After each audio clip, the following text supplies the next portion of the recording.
700 mètres, c'est la distance qui sépare les deux rives de la rivière Saint-Étienne. À peine quelques secondes de traversée en voiture. Pourtant, la réalisation de ce nouveau pont va réclamer beaucoup d'ingéniosité et de temps aux ouvriers et maîtres d'œuvre.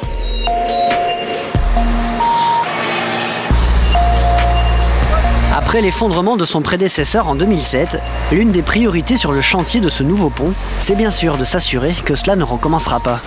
Alors cette fois, les ingénieurs ont particulièrement peaufiné les plans des fondations. Par rapport à ce que l'on voit ici derrière moi, la fondation descend à 25 mètres. Donc hors de grandeur de 25 mètres, c'est à peu près un immeuble de 8 étages. Donc c'est relativement conséquent. Ou autre élément, on descend en dessous du niveau de la mer. On descend 4 mètres sous le niveau de la mer. Donc c'est quelque chose d'assez conséquent. Ce ne sont pas les plus profondes. D'autres piles un petit peu plus loin descendent à 35 mètres, parce qu'on part d'un peu plus haut. Rectangulaires habituellement, les fondations ont cette fois été construites de forme octogonale. Une innovation qui permet de renforcer leur solidité lors des crues.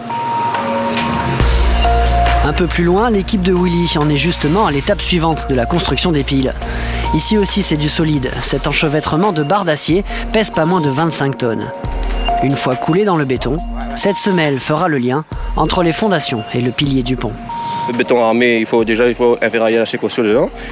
Et surtout le positionnement des aciers aussi, ça joue un rôle dans le bétonnage. Il faut calculer, il y a un plan, il faut respecter le plan, quoi.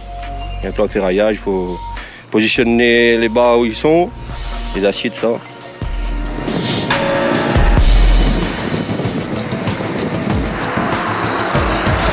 Pour protéger les remblais à chaque extrémité du pont, les ingénieurs ont encore une fois vu grand et profond.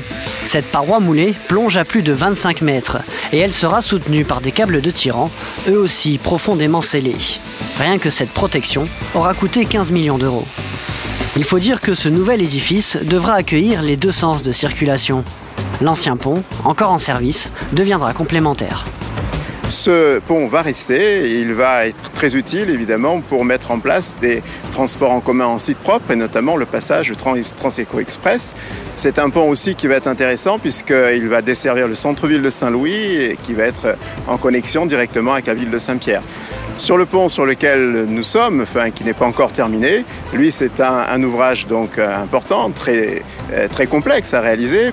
Et il va continuer la route des Tamarins donc jusqu'à Saint-Pierre, puis évidemment jusqu'au Tampon et jusqu'à Saint-Joseph. En 2 fois 2 voies sur la majorité de l'ouvrage, le tablier va porter en plus les bretelles d'entrée et de sortie côté Saint-Louis. Un défi supplémentaire pour les ouvriers, car cette portion va à la fois s'élargir, se courber et se relever pour accompagner le virage. Dans les virages, on déverse un petit peu la chaussée, on lui donne une pente transversale pour faciliter la giration du véhicule. Et là, comme le virage est assez prononcé, on a une pente de 7%. Dans la partie rectiligne, le dévers dont je parlais tout à l'heure est bien sûr penté à 2,5% vers la voie lente. Et donc on va passer d'un dévers qui est penté dans un sens à 2,5%, on va le basculer complètement pour arriver à 7%. Et donc cette variation se fait progressivement, et donc il faut que l'ouvrage suive cette variation. D'où une géométrie assez complexe, c'est-à-dire que chaque pièce est usinée, calculée avec une géométrie particulière, il n'y a pas de pièces identiques, de façon à suivre parfaitement la géométrie imposée par les besoins conceptuels de l'ouvrage finalement. Cette géométrie particulière oblige les ouvriers à construire différemment les deux parties du pont. Du côté du virage, la charpente métallique sera posée par des grues sur des piliers provisoires, comme celui-ci.